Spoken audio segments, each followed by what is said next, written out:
Hello friends, आज हम motion in straight line का वेलोसिटी और एक्सेलरेशन वाला पार्ट कंप्लीट करने वाले हैं। ठीक है, तो यहाँ पे आज हम वेलोसिटी पढ़ेंगे, एवरेज वेलोसिटी का मतलब समझेंगे, इंस्टैन्टेनियस वेलोसिटी का मतलब समझेंगे, ऐसे ही हम एक्सेलरेशन को भी करेंगे। ठीक है, तो साथ के साथ हम मोशन इन स्ट्रेट लाइन के आगे वाले वीडियोज़ में आपको और यहाँ पे मोशन अंडर ग्रेविटी वगैरह ये सारी चीज़ें देखने को मिल जाएंगी।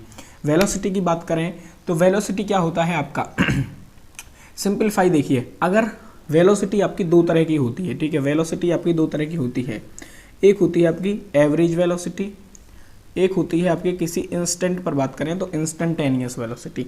ये एवरेज वेलोसिटी होती है। ठीक है, ये वी एवरेज होती है और ये वी इंस्टेंटेनियस होती है। इंस्टेंटेनियस का मतलब होता है किसी पर्टिकुलर टाइम पे, किसी पर्टिकुलर टाइम पे। एवरेज का मतलब होता है कि पर्टिकुलर टाइम इंटरवल में। ठीक है, एवरेज का मतलब क्या है, किसी टाइम इंटरवल में। और इंस्टेंटेनियस का मतलब होता है कि किसी पर्टिकुलर टाइम पर हम उसकी वेलोसिटी चेक कर रहे हैं। देखिए, जैसे कि इनका फील दे रहा हूँ, हम बात करें, आपसे कोई कहे कि भाई आप 2 सेकंड से लेके और 5 सेकंड तक की वेलोसिटी निकालिए, 2 सेकंड से लेके 5 सेकंड तक की वेलोसिटी निकालिए, तो 2 से लेके 5 तो ये एक इंटरवल है। ठीक है, ये क्या है, एक इंटरवल है। 2 से लेकर और 5 तक जो वेलोसिटी निकाल रहे हो ये इंटरवल है। और किसी भी इंटरवल के लिए जो वेलोसिटी निकालते हैं वो हम एवरेज वेलोसिटी निकालते हैं। किसी भी इंटरवल के लिए अगर वेलोसिटी निकालते हैं तो वो एवरेज वेलोसिटी निकालते हैं। अगर हम बात करें, कोई आपसे कहे कि आपको सेकंड पर, ठीक है, आपको t is equals to second पर, ठीक है, t is equals to second पे आपको निकालना है, सेकंड पे आपको निकालना है वेलोसिटी। तो अब हम निकालेंगे इंस्टेंटेनियस, यानी कि आपसे कोई कहे कि 3rd सेकंड पे वेलोसिटी बताइए कितना होगा ऑब्जेक्ट का, तो हम इंस्टेंटेनियस वेलोसिटी निकालेंगे। अगर आपसे कहे कोई 4 से लेके 6 तक की वेलोसिटी निकालिए इन 4 सेकंड टू 6 सेकंड, तो ये एक इंटरवल हो गया, 4 से 6 का एक इंटरवल हो गया। तो इंटरवल के लिए एवरेज निकालेंगे और पर्टिकुलर जैसे कि 3rd यानी टीएथ सेकंड यानी टी की जगह पे यहाँ पे 2 भी हो सकता है, 3 भी हो सकता है, 4 भी हो सकता है, 6 भी हो सकता है, 7 भी हो सकता है, 8 भी, यानी कि टीएथ सेकंड के लिए हम डिफाइन करते हैं वेलोसिटी इंस्टेंटेनियस, और एक इंटरवल के लिए हम डिफाइन करते हैं एवरेज वेलोसिटी। ठीक है, एक इंटरवल के लिए हम लोग डिफाइन करते हैं एवरेज वेलोसिटी। तो ये तो बात हो गई इंस्टेंटेनियस और एवरेज वेलोसिटी के ऊपर। ठीक है, अब हम थोड़ा वेलोसिटी के बारे में चर्चा करते हैं। वेलोसिटी होता क्या है? वेलोसिटी क्या होता है?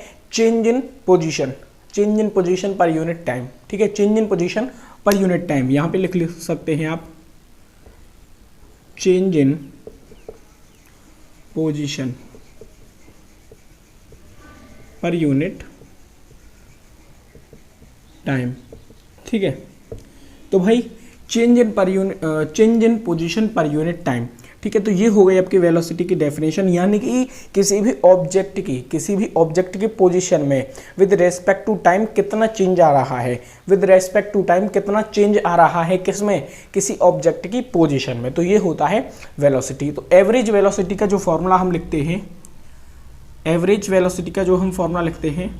ठीक है, एवरेज वेलोसिटी का जो फॉर्मूला लिखते हैं वो आप किस तरीके से लिख सकते हो? या तो आप लिख सकते हो इंटीग्रल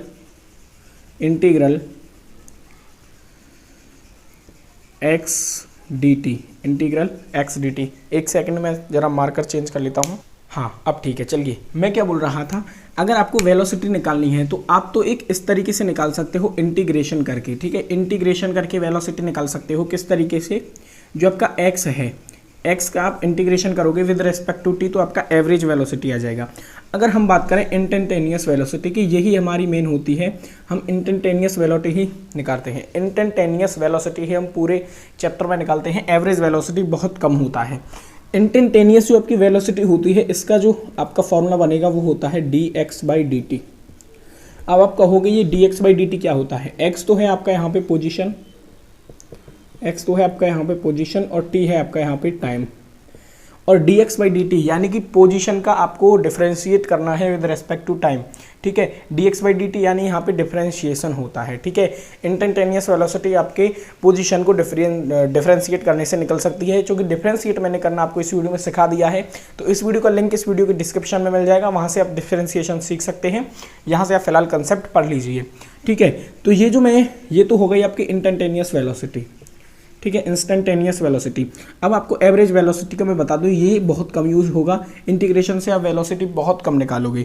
जो आपकी एवरेज वेलोसिटी होगी इसको आप इस तरीके से निकाल सकते हो, x final minus x initial divided by T2 minus T1, ये होता है एवरेज वेलोसिटी। ठीक है, एवरेज वेलोसिटी यानी कि मैंने क्या कहा, change in position. Change in position तो फाइनल पोजीशन में से अगर आप इनिशियल पोजीशन को घटा दोगे तो आपका चेंज इन पोजीशन आ जाएगा। ठीक है, चेंज इन पोजीशन आ जाएगा, यानी कि x final minus x initial आपका क्या आ जाएगा, डेल्टा एक्स।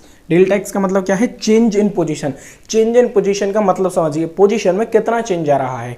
तो भाई जितनी उसकी फाइनल पोजीशन होगी उसमें से इनिशियल पोजीशन माइनस कर देंगे तो वो क्या आ जाएगा कि भाई इसकी पोजीशन में इतना चेंज होगा, डेल्टा एक्स।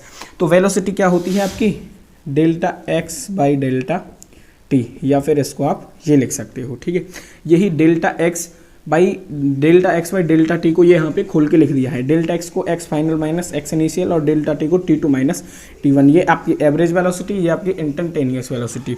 चलिए एक दो सवाल कर लेते हैं अपने वेलोसिटी पे, उसके बाद चलते हैं अपनी एक्सक्लेशन की तरफ। आपको मैं एक सवाल दिखा देता हूँ, एक आपकी अप्रोच लगा देता हूँ जिससे आपको पता चल जाए किस तरीके से क्वेश्चन आते हैं। देखिए ज़्यादातर क्वेश्चन आपके इंस्टेंटेनियस वेलोसिटी पे आते हैं। क्वेश्चन किस तरीके से आता है, देखिए आपको मान लीजिए कि एक्स है, आपको एक्स की क्वेश्चन दे के रखी हुई है, मान लीजिए ये 2t² प्लस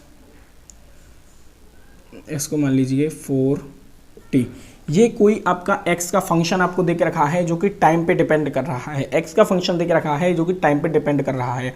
आपसे इन्होंने पूछा है भाई find velocity at third second. इन्होंने आपसे पूछ लिया ये एक क्वेश्चन, x का आपको फंक्शन देके रखा हुआ है, कोई भी ऑब्जेक्ट है जिसका ये x का फंक्शन है। मैंने पूरा क्वेश्चन नहीं लिखा है, यहाँ पे मेन चीज़ लिख दी है। x का कोई फंक्शन दे रखा है और आपसे पूछ रहा है find velocity at third second.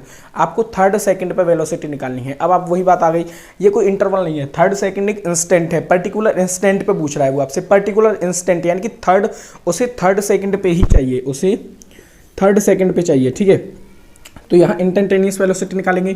जो आपकी इंस्टेंटेनियस वेलोसिटी होती है उसका फॉर्मूला क्या होता है, dx बाई dt। ठीक है, तो ये आपका x देख रखा है, तो x का डिफरेंशिएट करो विद रेस्पेक्ट टू t। ठीक है, तो इसका dx बाई dt निकालोगे तो क्या आ जाएगा, ये आ जाएगा आपका 2 to 4t प्लस ये हो गया आपका 4, तो ये आ गया आपका dt by dx by dt। अब आप कहोगे ये कैसे निकाला, तो भाई ये डिफरेंशिएशन से निकाला। डिफरेंशिएशन आपको करना आना चाहिए जिसका लिंक डिस्क्रिप्शन में है। ठीक है, तो अब ये आ गई आपकी वेलोसिटी, ये आपका आ गया वेलोसिटी का फंक्शन 4t प्लस 4। अब बहुत से बच्चे क्या करेंगे, इसी को ही आंसर लिख देंगे। ठीक है, वेलोसिटी का फॉर्मूला dx बाई dt, हमने dx बाई dt निकाल लिया, x से dx बाई dt निकाल लिया, तो dx बाई dt ही तो वेलोसिटी होती है, तो ये आंसर। लेकिन गलत बच्चों, ये आपकी वेलोसिटी तो है, ठीक है, ये तो आपकी वेलोसिटी है, dx बाई dt करके आपकी वेलोसिटी ही आई, लेकिन उसने जो वेलोसिटी पूछा है वो थर्ड सेकंड पे पूछा है, उसने वेलोसिटी नहीं पूछा, उसने वेलोसिटी एट थर्ड सेकंड पे पूछा है। ठीक है, अगर वो खाली हमसे वेलोसिटी पूछता तो ये आंसर आपका सही था। थर्ड सेकंड पे निकालोगे तो कैसे, t की वैल्यू थर्ड रख दोगे, तो v is equals to 4, t की वैल्यू हमने 3 रख दी प्लस ये 4, ये हो गया आपका 12 प्लस 4, तो जो वेलोसिटी आ गई वो आपकी 16 मीटर पर सेकेंड। ठीक है, तो ये हो आपकी वेलोसिटी। तो कुछ इस तरीके के न्यूमेरिकल्स आते हैं। नेक्स्ट हम चलेंगे एक्सीलरेशन पे, ज़्यादा न्यूमेरिकल्स हम नहीं कर सकते, न्यूमेरिकल्स के ऊपर एक सेपरेट वीडियो आ जाएगा। ठीक है, अब बात करते हैं हम अपनी एक्सीलरेशन की तरफ बढ़ते हैं आगे। समझिएगा एक्सीलरेशन क्या होता है।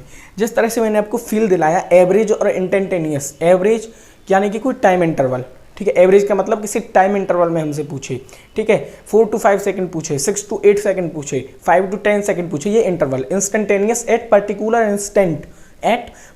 इंस्टेंट, उस एक क्षण पे उसे चाहिए। तो एवरेज और इंस्टेंटेनियस का फील आपके पास है, तो वही एक्सीलरेशन हम देख लेते हैं क्या होता है। एक्सीलरेशन हम निकालते हैं dv बाई dt से।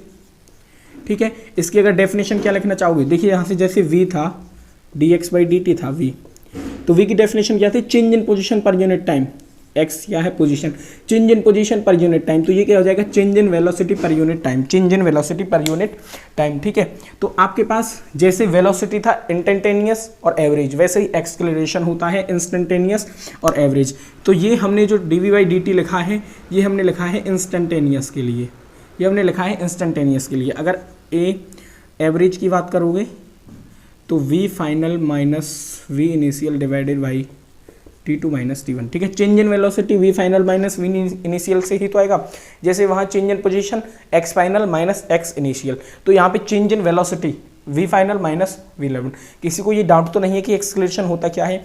जैसे वेलोसिटी होता था change in position per unit time, वैसे ही एक्सेलरेशन होता है change in velocity per unit time. Acceleration change in velocity per unit time, ठीक है। तो ये इंस्टेंटेनियस हो गया, ये एवरेज हो गया। इसके भी आपको न्यूमेरिकल्स दिखा देते हैं।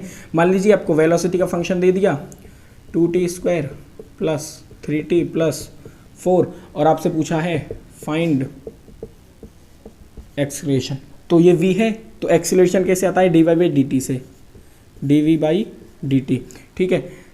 डिफ्रेंशिएट करोगे v को तो आपका dv/dt निकल के आएगा। ये होगा आपका 4t प्लस ये हो जाएगा आपका 3 और 4 का डिफ्रेंशिएशन कांस्टेंट का 0, तो ये आ गया आपका एक्सेलरेशन। तो एक्सेलरेशन क्या आ गया आपका 4t प्लस 3। अब जैसे कि यहाँ पे इसने हमें कोई पर्टिकुलर टाइम नहीं दिया कि हमें इस टाइम पे निकालनी है, उसने हमसे ओनली एक्सेलरेशन ही पूछा था, तो ये आपका आंसर हो जाएगा, ठीक है। एक्सेलरेशन अगर वो पूछता एक्सेलरेशन बताओ भाई t इक्वल्स टू 5 सेकंड, तो यहाँ पे t की वैल्यू 5 सेकंड रखते और आपका आंसर आ जाता। पूछ लेता t की वैल्यू जब 6 है तब बताओ, तो t की वैल्यू 6 रख देते। तो ये होता है एक्सेलरेशन और वेलोसिटी, इस तरीके से आपके सवाल आते हैं। अब यहाँ से आगे आएगा मोशन अंडर ग्रेविटी, जिसमें एक्सेलरेशन का मेन रोल है, ठीक है। यहाँ से आप केवल ये जो आपकी ट्रिक है ये कब वेरिएबल होती है? जब आपकी एक्सेलरेशन जो है बच्चों वो वेरिएबल हो, ठीक है। अगर आपकी एक्सेलरेशन क्वेश्चन में देख लेना, अगर क्वेश्चन में आपकी एक्सेलरेशन जो है वो वेरिएबल है, एक्सेलरेशन जो है वो वेरिएबल है, वेरिएबल का मतलब कि एक्सेलरेशन के टाइम में t है या वेलोसिटी के फंक्शन में t² है, तो मतलब कि ये वेरिएबल होता है। ये तो यार आपको आना चाहिए बेसिक सा कि वेरिएबल और कांस्टेंट का मतलब क्या होता है। एक्सेलरेशन वेरी कर रही हो यानी डिफरेंट उसमें एक्सेलरेशन चेंज हो रही, तो इसका मतलब एक्सेलरेशन वेरिएबल। जब क्वेश्चन में एक्सेलरेशन वेरिएबल होगा तभी ये यूज कर सकते हो, ठीक है। जब क्वेश्चन में एक्सेलरेशन वेरिएबल होगा तभी ये यूज कर सकते हो। और अगर क्वेश्चन में एक्सेलरेशन कांस्टेंट दे रहा है तो ये नहीं, उसके लिए हमारे लिए कॉन्सेप्ट होता है motion under gravity, motion under gravity, ठीक है। मोशन अंडर ग्रेविटी अगर आपका एक्सेलरेशन कांस्टेंट होता है तो वहाँ हम इक्वेशन ऑफ मोशन का यूज़ करते हैं, वहाँ हम इक्वेशन ऑफ मोशन का यूज़ करते हैं, ठीक है। अगर एक्सेलरेशन कांस्टेंट तो यहाँ पे ये लगेगा equation of motion, acceleration variable है तो ये लगेगा। अगर बात करें एक्सेलरेशन अगर आपकी 0 है, एक्सेलरेशन अगर आपकी 0 है तो वही सिंपल आपका डिस्टेंस का फॉर्मूला लगेगा, डिस्टेंस एंड डिस्प्लेसमेंट वाला फॉर्मूला लगेगा, यानी कि v क्या था आपका डिस्प्लेसमेंट अपॉन टाइम, ये फॉर्मूला लगेगा। एक्सेलरेशन आपकी 0 है तो ये वेरिएबल है तो ये, और अगर कांस्टेंट है तो इक्वेशन ऑफ मोशन लगेगा, जिस पर हम नेक्स्ट वीडियो में बात करेंगे। चलिए मिलते हैं अपनी नेक्स्ट वीडियो में, थैंक यू।